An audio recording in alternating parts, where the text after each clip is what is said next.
Hello tout le monde, je suis heureuse de vous retrouver aujourd'hui dans cette nouvelle vidéo. Alors aujourd'hui nous allons parler de l'aménagement de notre maison, de tout ce que l'on peut mettre en place dans notre quotidien pour favoriser l'autonomie de notre enfant et donc l'aider à prendre confiance en lui. Donc tout ce que nous allons voir aujourd'hui est en lien et en rapport donc avec la pédagogie Montessori qui est une approche qui invite à la coopération, à l'échange au sein de la famille mais aussi au sein de la société. Et il est vrai qu'une personne, que ce soit un enfant ou un adulte qui a une bonne estime de soi, une bonne image de lui, sera une personne qui aura tendance à être moins agressive, qui aura tendance plus à aller vers la paix plutôt que vers l'agression. Donc contrairement à ce qu'on peut penser, la pédagogie Montessori c'est quelque chose qui est vraiment accessible à tous. Alors je ne parle pas aujourd'hui du matériel, que ce soit pour apprendre les mathématiques, la lecture ou quoi que ce soit, mais vraiment de l'environnement, de tout ce qui va entourer l'enfant. Donc c'est vrai que c'est important dans cette pédagogie d'adapter donc l'environnement de l'enfant à son âge, à son stade de développement, pour que justement il puisse aller explorer en toute sécurité et en même temps que ce qu'il y a autour de lui ce soit aussi attractif pour lui donner aussi envie d'aller explorer ce qui se passe autour de lui.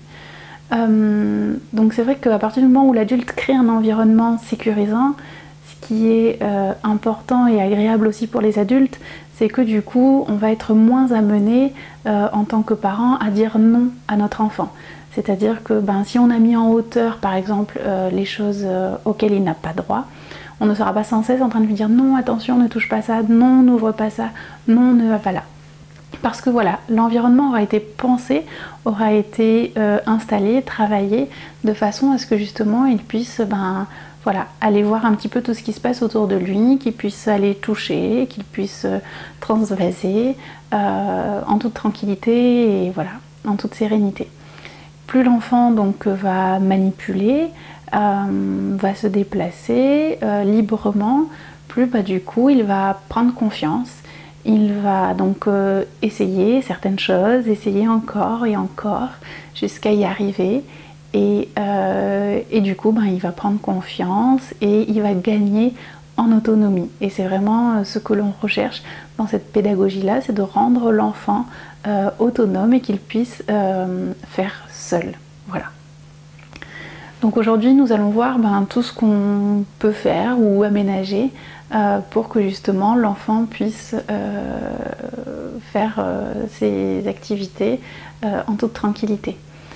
Donc déjà, si jamais vous avez un bébé, un nourrisson, ce que vous pouvez faire c'est donc mettre un matelas au sol. C'est vrai que bien souvent on va essayer de vous vendre des parcs ou des choses comme ça pour mettre votre enfant pour qu'il puisse jouer dedans. C'est vrai que dans la pédagogie Montessori, on est plutôt à laisser l'enfant en motricité libre, c'est-à-dire que l'enfant va pouvoir se déplacer librement. Donc c'est vrai qu'en mettant un tapis, quelque chose d'un petit peu moelleux, et puis autour, on va disposer quelques jouets qu'il pourra donc attraper, mordre, manipuler, pour voir les différents bruits, les différentes textures. Voilà. Ensuite, ce que vous pouvez faire aussi, c'est donc au niveau de la chambre, mettre un matelas au sol. Alors au sol ou un petit peu surélevé, je sais que nous on avait fabriqué un cadre en bois, on avait fabriqué aussi un sommier et donc on avait posé le matelas dessus, mais c'était vraiment pas haut et du coup notre fille pouvait monter et descendre toute seule. Donc l'idée c'est toujours que l'enfant ait une certaine liberté de ses mouvements, qu'il ne soit pas contraint à un moment donné, que ce soit par des barreaux ou autre, et dire maintenant je suis coincée, je peux plus bouger, qu'est-ce que je fais? C'est vraiment qu'il soit libre de ses mouvements et libre d'aller explorer. Ensuite, autre astuce, c'est donc de mettre des meubles à casier par exemple, ou à étagère, sur lesquels vous allez pouvoir donc disposer des jouets qui bien évidemment seront adaptés à l'âge de votre enfant. Et ainsi chaque objet donc aura sa place, ce sera bien rangé, bien ordonné, et du coup ça va donner envie à l'enfant d'aller chercher cet objet, d'aller le manipuler, voilà, et de s'entraîner et de jouer avec. Vous pouvez également donc effectuer une certaine rotation de tous ces jeux, c'est-à-dire en mettre dans un placard qui est fermé, et voilà, qui ne voit pas et qui ne touche pas, auquel il n'a pas accès, et je sais pas, une fois par semaine, bah voilà, vous faites une rotation en fait des jouets, puisque l'enfant du coup va redécouvrir à chaque fois les objets, les manipuler différemment, parce que lui aussi il aura grandi, il verra l'objet sous un autre angle et il l'explorera d'une façon différente. Ensuite, ce que vous pouvez faire, c'est mettre des porte-manteaux à hauteur de votre enfant. Donc là, il suffit de prendre des petits pas à terre, vous les crochetez au mur de l'entrée, et votre enfant va pouvoir en toute simplicité aller poser son manteau quand il rentre de l'école ou quand il rentre d'une sortie, poser ses petites chaussures dessous, son sac s'il en a envie aussi, et du coup c'est vrai que de ce côté-là, il va être aussi autonome. Tant qu'on est dans les vêtements, vous pouvez également mettre, si vous avez une commode ou une armoire, peu importe, mettre dans les tiroirs du bas des vêtements qu'il pourra choisir. Je sais pas, ça peut être donc les sous-vêtements, 3-4 pantalons, 3-4 pulls. Donc soit vous avez une armoire, il y a des étagères, vous la mettez dans les étagères du bas, soit si c'est une commode, ça va être dans le tiroir du bas. Enfin, vraiment veiller aussi à ce qu'effectivement la porte de l'armoire ou le tiroir de la commode puisse s'ouvrir facilement, sinon il n'y a pas d'intérêt. Mais voilà, qu'il puisse de lui-même aller choisir ses vêtements et pourquoi pas après s'habiller seul aussi. Ensuite, autre astuce que vous pouvez faire, c'est donc avoir un petit bureau et une petite chaise adaptée à sa taille, donc soit dans sa chambre, soit dans votre salon. Ça peut être aussi tout simplement avec votre table basse du salon, et puis juste vous rajoutez une petite chaise, un petit tabouret, et vraiment où l'enfant pourra s'installer pour dessiner, pour jouer, ou alors tout simplement un tapis au sol aussi sur lequel il pourra disposer son activité, son puzzle ou je ne sais quoi.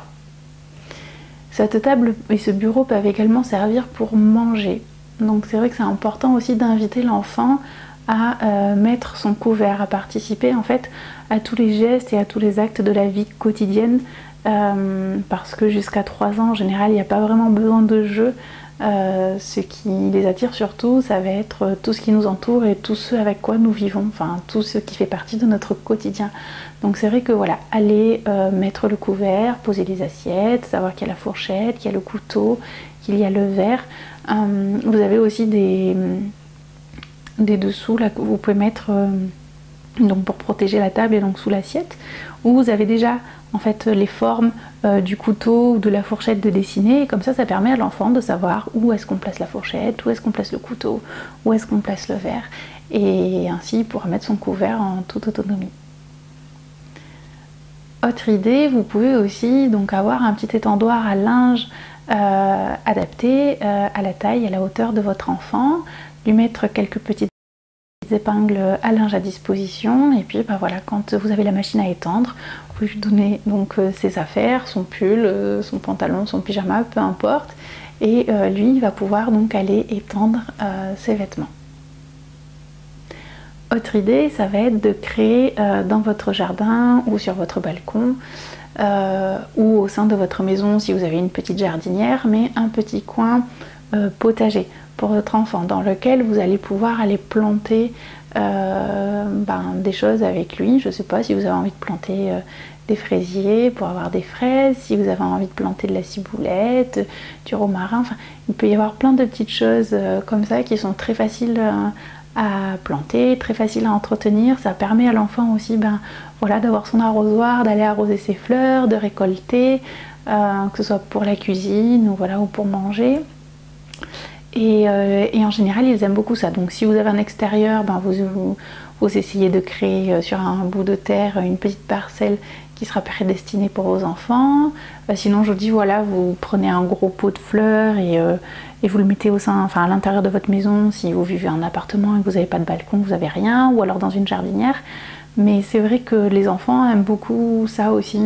voilà, d'avoir à planter, à manipuler la terre, à aller arroser, à surveiller la plante qui pousse. Voilà, je pense que c'est aussi très important pour leur développement. Ensuite, pour en revenir aussi au temps des repas, ce qui peut être important, c'est d'avoir une chaise, alors je vais vous dire chaise haute, mais c'est pas des chaises hautes, je sais plus le nom de la marque, mais en fait, vous avez des chaises sur lesquelles en fait l'enfant peut monter et descendre tout seul, et ensuite du coup ça lui permet d'être à hauteur si jamais vous avez une grande table. Et voilà, donc il est autonome aussi pour monter, pour descendre. Ensuite, ce que vous pouvez aménager au sein de votre salle de bain, c'est soit de prendre des petits tabourets sur lesquels votre enfant va pouvoir monter pour avoir accès, pour se laver les dents, voilà, pour se débarbouiller la figure ou faire son brin de toilette, soit les lavabos sont trop hauts et du coup vous pouvez prendre juste une petite table que vous percez, sur laquelle vous posez une bassine et du coup sur les côtés vous disposez la brosse à dents, le dentifrice, vous pouvez lui poser un petit miroir en face de lui. Voilà, ce sont vraiment des aménagements qui peuvent être simples que vous pouvez faire vous, qui vous coûteront vraiment pas grand chose, mais qui vont vraiment permettre à votre enfant de gagner toujours en autonomie. Ensuite, vous avez aussi ce qu'on appelle les tours d'observation. Donc ça aussi, c'est des petites tours qui sont à fabriquer pareil à partir d'un marchepied en bois et qui vont permettre à votre enfant de venir voir un petit peu ce qui se passe au moment où vous cuisinez par exemple. C'est-à-dire que l'enfant va grimper dessus, il sera plus en hauteur et